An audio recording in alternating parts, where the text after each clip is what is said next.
രാജ്യത്തെ തിരഞ്ഞെടുപ്പ് സംവിധാനത്തെ ചുറ്റിപ്പറ്റിയുള്ള വിവാദങ്ങൾ വീണ്ടും ശക്തമാകുകയാണ്.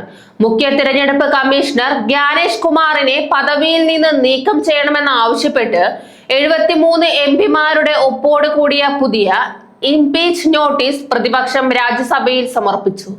ഇതിനു മുൻപ് സമർപ്പിച്ചിരുന്ന നോട്ടീസ് 1.5 ആഴ്ച മുൻപ് തള്ളിക്കളഞ്ഞിരുന്ന സാഹചര്യത്തിലാണ് കൂടുതൽ ശക്തമായ ആരോപണങ്ങളുമായി പ്രതിപക്ഷം വീണ്ടും രംഗത്തെത്തിയിരിക്കുന്നത്. പുതിയ നോട്ടീസിലാകെ 9 ഗുരുതര ആരോപണങ്ങളാണ് ഉന്നയിച്ചിരിക്കുന്നത്. പ്രധാനമായും മുഖ്യ തിരഞ്ഞെടുപ്പ് കമ്മീഷണർ ഭരണകൂടത്തിന്റെ സ്വാധീനത്തിൽ പ്രവർത്തിക്കുന്നുവെന്നതാണ് പ്രതിപക്ഷത്തിന്റെ ആരോപണം. പ്രധാനമന്ത്രിയുടെയും ആഭ്യന്തരമന്ത്രിയുടെയും താൽപര്യങ്ങൾക്കനുസരിച്ചാണ് ജ്ഞാനേഷ് കുമാർ തീരുമാനങ്ങൾ എടുക്കുന്നതെന്ന കോൺഗ്രസ് അടക്കമുള്ള പ്രതിപക്ഷ കക്ഷികൾ ആരോപിക്കുന്നു.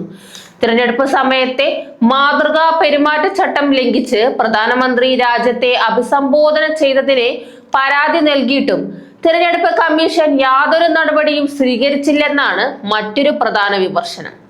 ഇതിന് വിപരീതമായി പ്രതിപക്ഷ നേതാക്കൾക്കെതിരെ ഭരണപക്ഷം നൽകിയ പരാതികളിൽ ഉടൻ നടപടി സ്വീകരിച്ചതായും നോട്ടീസിൽ ചൂണ്ടിക്കാണിക്കുന്നു.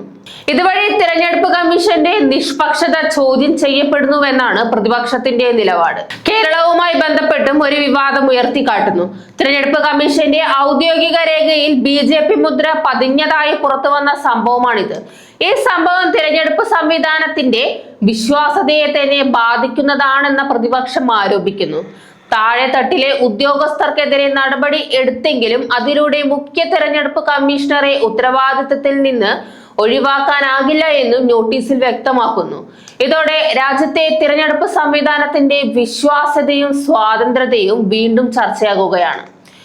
പ്രതിപക്ഷം ഉന്നയിച്ചിരിക്കുന്ന ആരോപണങ്ങൾക്ക് മുന്നിൽ ഇനി തിരഞ്ഞെടുപ്പ് കമ്മീഷനും സർക്കാരും എന്ത് നിലപാട് സ്വീകരിക്കുമെന്നതാണ് ശ്രദ്ധേയമാവുന്നത്.